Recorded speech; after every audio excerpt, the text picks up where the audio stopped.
Syekh Azhar, guru kami di Al-Azhar Kairo, Mufti Al-Azhar, ulama Al-Azhar Syekh Ali Jum'ah, menolak ajakan Presiden Prancis untuk membuka boikot.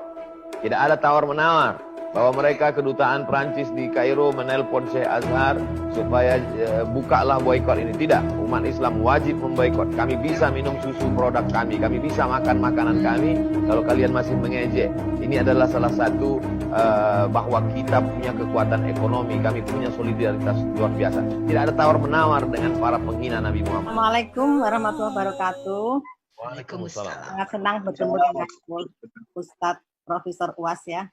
Saya ingin menanyakan di tengah-tengah pandemi COVID saat ini ada beberapa peristiwa ya, di mana ada seorang pemuda yang memenggal kepala seorang yang menghina Rasulullah.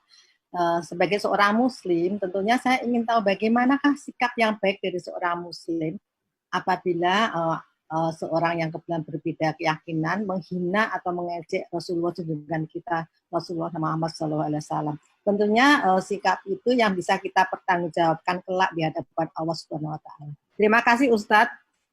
Oke, terima kasih pertanyaannya Ibu Risha. Wah, Pak Ustadz ini aplikatif sekali nih ya, karena di dunia nih makin... Saya dari Solo, Dr. Anita. Saya dari Solo. Waduh, terima kasih Bu Risha dari Solo sudah mampir di sini. Oke, Pak Ustadz, silakan Pak Ustadz, bagaimana nih untuk yang menghina junjungan kita Nabi Muhammad SAW? Idealnya itu, kehidupan ideal itu seperti kehidupan Nabi Muhammad SAW di periode Madinah yang 10 tahun itu Ibu Risha. Jadi ada pemimpinnya Nabi Muhammad SAW, lalu kemudian ada orang Yahudi yang menghina. Maka ada orang Yahudi yang menghina, jadi rakyat itu sebetulnya tidak bertindak. Jadi semuanya adalah pemimpin, ulil amri. Oleh sebab itu maka idealnya begitu.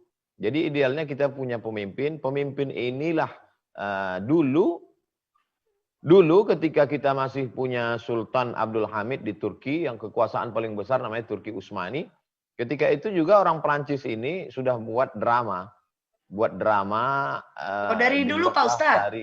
Dari dulu sudah buat drama? Ya, ada drama, mereka buat opera drama. Di situ pelakonnya itu pelawak paling lucu sebagai Nabi Muhammad SAW. Jadi, waktu itu mereka tampilkan di Paris. Jadi berita itu sampai ke Sultan Abdul Hamid. Jadi Sultan mengirim surat ke pemimpin Eropa, kalian stop ini opera ini. Karena ini menghina Nabi kami. Jadi pemimpin stop. Waktu itu mereka takut dengan Sultan Abdul Hamid dengan kekuasaannya. Kalau kalian tidak stop, kami akan kirim bala tentara kami. Akhirnya di stoplah opera itu, drama di Paris itu akhirnya berhenti. Ya, jadi idealnya begitu Ibu Risha. Tapi karena kita tidak punya kesatuan pemimpin negara Islam lemah, ketakutan semua. Karena Paris, Prancis ini negeri yang hebat, akhirnya umat Islam mengambil tindakan sendiri. Dan kita sekarang sedang melakukan perbuatan yang tidak ideal. Apa yang dilakukan oleh seorang anak muda memenggal kepala guru yang brengsek, mengejek Nabi, karikatur Nabi di depan murid-muridnya. Apa yang sedang dia lakukan itu adalah tidak ideal. Tapi salahkah dia? Wallahu a'lam. Saya tidak berani menyalahkan dia. Karena kalau saya katakan dia salah, ternyata dia mati syahid, di akhirat dia dimuliakan, masuk surga, saya malu dengan dia. Tapi apa yang tidak dilakukan sekarang adalah tidak ideal. Tapi ketidakideal itu terjadi, kenapa? Karena memang tidak ada pemimpin umat Islam yang lantang seperti yang dilakukan oleh Muhammad. Seperti yang dilakukan oleh Sultan Abdul Hamid pada masa lalu. Kita tidak akan bisa mengangkat harkat martabat Islam dengan meledakkan kedutaan Prancis.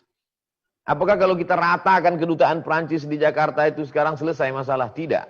Oleh sebab itu jangka panjangnya bagaimana anak-anak kita ini kita didik dengan pengetahuan yang baik. Dia bisa menjelaskan Islam rahmatan lil alamin. Dia menulis buku. Anak-anak Bapak Ibu IID menjadi dokter-dokter tapi juga bisa bahasa Arab, paham Quran. Mereka menjelaskan mukjizat. Akan ada di antara anak Bapak Ibu menjadi SPOG, spesialis objin, spesialis kandungan, menjelaskan manusia itu dari nutfah berubah menjadi alaqah, berubah menjadi mudghah, berubah menjadi tulang belulang, disebutkan dalam Al-Quran. Lalu kemudian ditopang penafsirannya dengan pengetahuan modern, sehingga orang-orang Prancis itu nanti akan berkata, oh hebat sekali Islam, mereka pun bersyahadat asyhadu alla ilaha illallah wa asyhadu anna muhammadar rasulullah. Jadi kita perbaiki anak-anak kita dengan TK Quran, SD Quran, SMP Quran, SMA Quran. Setelah itu dia menjadi dokter spesialis. Mereka akan menjelaskan kehebatan Islam sehingga mereka akan menebarkan hidayah. Mereka tidak lagi sibuk bicara tentang masalah jenggot, kaki celana, khilafiyah, memecah belah umat, masalah maulid bid'ah, tapi mereka menjelaskan Islam yang sempurna, yang universal, sehingga terwujudlah firman Allah, sanurihim ayatina fil afaq. Kami akan tunjukkan tanda-tanda kebesaran kami di alam semesta. Ada di antara anak kita yang belajar ilmu astronomi, ada yang belajar geologi, ada yang belajar meteorologi, geofisika, klimatologi, sains teknologi.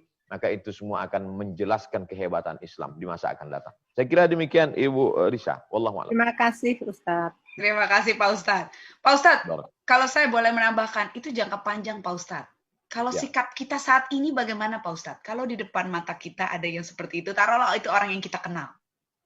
Sikap saya pribadi hari ini, saya memposting di Instagram Abdul Somad Official, saya posting Syekh Azhar, guru kami di Al-Azhar Kairo, Mufti Al-Azhar, Ulama Al-Azhar Syekh Ali Jum'ah, menolak ajakan Presiden Prancis untuk membuka boikot. Tidak ada tawar-menawar bahwa mereka kedutaan Prancis di Kairo menelpon Syekh Azhar supaya bukalah boikot ini. Tidak, umat Islam wajib memboikot. Kami bisa minum susu produk kami bisa makan makanan kami. Kalau kalian masih mengejek, ini adalah salah satu bahwa kita punya kekuatan ekonomi, kami punya solidaritas luar biasa. Tidak ada tawar-menawar dengan para penghina Nabi Muhammad SAW.